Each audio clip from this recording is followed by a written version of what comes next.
This is part two on my series of how to invest as an entrepreneur. If you don't know, my name's Aaron Shpolowski. I'm both a licensed financial advisor and an entrepreneur in the home service space, so I understand both sides of things. In the last video, we talked about how under $80,000 a year, things like stocks, bonds, real estate are a complete waste of your time because you need to grow your business and grow your income. And I don't care about tax implications. You don't have a need to shelter your taxes at that income.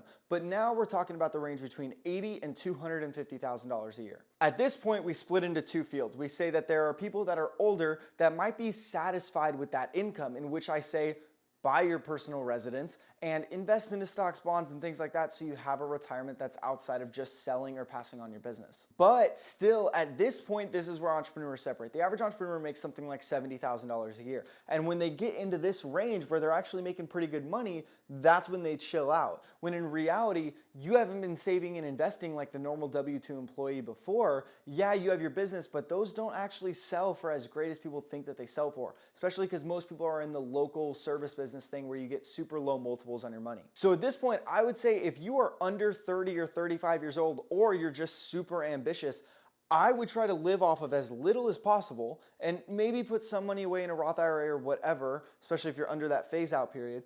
But build up a savings account so when bad times happen, you're not going to die. And more importantly than that, keep pouring money into yourself and your business. And really, this is where you can make some interesting plays as a business owner, because let's say you're making $200K a year. In theory, you have to ask yourself the question, could I pay somebody $100,000 a year to do exactly what I do?